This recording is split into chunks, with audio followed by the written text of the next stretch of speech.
Oh shit, you guys. Film Optimist coming at you with something that's very important to me. This is going to be a very important review. This is Repo, the genetic opera. By the year 2056, an epidemic of organ failures has devastated the planet. The mega corporation GeneCo provides organ transplants on a payment plan. Clients who miss payments are hunted down by repo men, skilled assassins who repossess the organs. Genetic repo man. Um, The CEO of Gene Cobra, Tissimo Roddy Largo, discovers he is terminally ill. Roddy's three children, Luigi, Pavi, and Amber, bicker over who will inherit GeneCo. Oh, I see a genetic repo man. That's a song. Okay, I forgot. This is a musical. Roddy believes none of his children are worthy heirs and instead plans to pass on his fortune to 17-year-old Shiloh Wallace, the daughter of his ex fiancee Marnie. Mm-hmm. Shiloh has inherited a rare blood disease from Marnie, which requires her to stay indoors and long to see the outside world. Shiloh's overprotective father, Nathan, believes he killed Marnie with the treatment he created for her illness. In truth, Roddy poisoned Marnie's medicine behind Nathan's back as revenge for leaving him, and then blackmailed Nathan, promising to keep him out of jail if he agreed to become Jinko's head repo man, though he has led Shiloh to believe he's a doctor. One night, Shiloh secretly visits her mother's tomb and runs into a grave robber who is digging up bodies to secrete Zydrate, a euphoric and addictive painkiller that he sells on the street to keep up with his Genco payments. Goddamn. Roddy lures Shiloh to Genco's lair with the promise of a cure for her disease. There, the Largo brothers argue about their father's will while Amber harasses Blind Mad, an opera singer and Genco's celebrity spokesperson. Born blind, Madge has been, I think it's Madge, has been given surgically enhanced eyes by Genco at the cost of working for them indefinitely. Roddy explains that Madge is soon resigning as Genco's spokeswoman. Grave robber helps Shiloh escape the fairgrounds, encountering several of the customers, including the surgery addicted Amber, who has skipped the fair she was supposed to speak at, once again publicly embarrassing her father.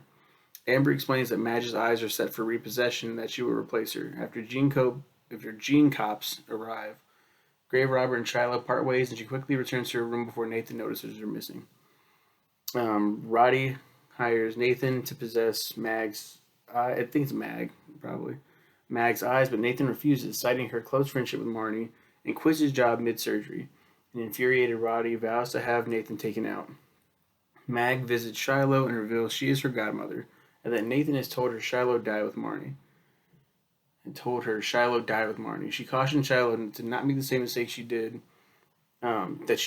Nathan arrives home and forces Mag out after she scolds him for his lies and his incarceration of Shiloh. Meanwhile, back at Genco, Roddy writes his will, ready to make Shiloh his sole beneficiary. Roddy invites Shiloh to the opera. Nathan is pursued by Gene cops who try to arrest him, but he quickly dispatches them and heads to the opera looking for Shiloh. Amber takes the stage for her debut, but her performance is ruined when her transplanted face falls off. Mag completes her final performance, but deviates from the song's grand finale, denouncing the Largo family and gouging out her eyes in an act of defiance. Roddy cuts the cord, suspending Mag, impaling her on a fence. Roddy assures the audience that Mag's death is part of the show. Don't worry, guys, it's part of the show. Shiloh sees a repo man and attacks him with a shovel before realizing that he is her father, and angrily confronts Nathan for lying to her about his profession. Let the monster rise. My favorite song. Great song. Uh, who plays Nathan? Anthony Stewart Head, who was Giles in the Buffy the Vampire Slayer's TV show. He has such a great singing voice, and they're back and forth, him and Shiloh, who's played by Alexa Vega, Spy Kids fame, um, Carmen Cortez. They both have this great tug of war in this Let the Monster Rise. Didn't I tell you not to go out? Didn't I? You did, you did. And it's like, and then when she gets the confidence, like she gets mad. It's back to, didn't you say? Oh, it's fucking great, great fucking. It's my favorite song. On stage, Roddy reveals that Shiloh does not have a blood disease, but that Nathan's been poisoning her medicine in an attempt to keep her safe from the outside world after being unable to cope with the loss of Marnie. As his disease begins to take its toll, Roddy promises Shiloh Genco if she kills her father. When she refuses, Roddy uses the last of his strength to fatally shoot Nathan and dies after disowning his children. After a tearful farewell to her father, Shiloh leaves, deciding that her father's actions do not dictate her future. Shiloh flees, leaving Genco with no legal heir. Amber inherits the company instead and auctions her fallen face to charity, which Pavia wins. Yeah. Great cast. Yeah, Paris Hilton is Amber. Carmela Amber Sweet Largo. And she's the one that's addicted to the stuff. She's addicted to both surgery and Zydrate, which she obtains illegally from grave robber, occasionally in exchange for sex. Yeah, sounds about right. Bill Mosley. Bill fucking Mosley is Luigi Largo. Holy shit, that's crazy. Yeah, this when it starts off and the grave robber is singing about what the repo, basically setting us up and setting the stage. It's very cheesy in a way. Like I was like, oh fuck, this is gonna suck. And it's based on the neck. It's based on the Necro Merchant's debt. Fucking what? What? Um,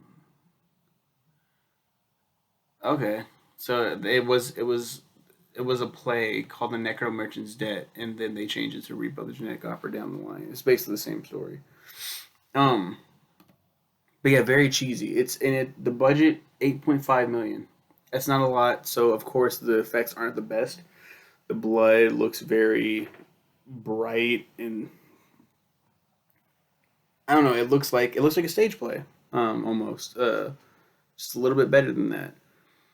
Um, and I was like, just like, what am I watching? Right.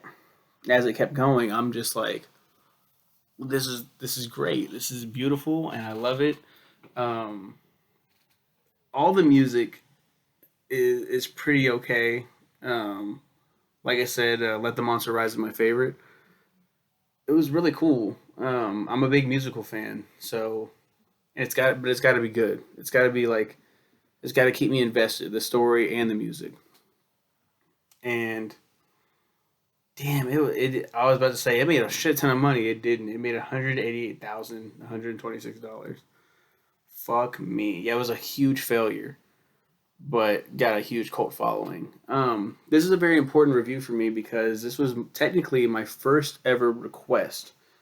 Um, I started taking requests for next reviews because I was like, I'm running out of my little stack of movies, and my brother can add as many as he wants to. And I mentioned before that that's technically kind of the first request without it being I request. And I used to be really picky on how I take requests. You have to say, "Oh, I request you watch this." You had to say the word request. It was like a fucking genie or something. It was stupid.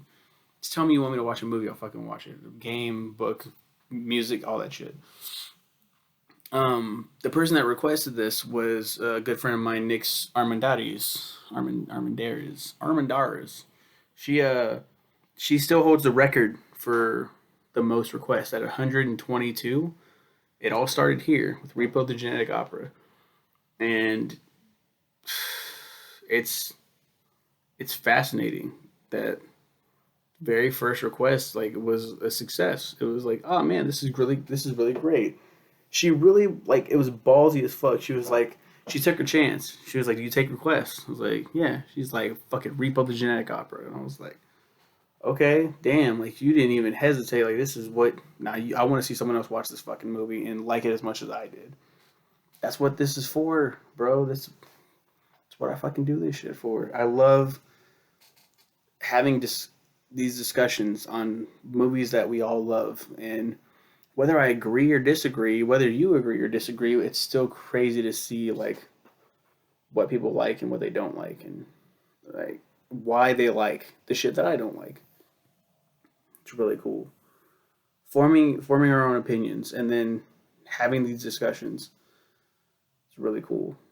Um, so thanks, Nick Armandares, for requesting um, this film, and I implore everybody to watch this and give it a chance because it's a good musical.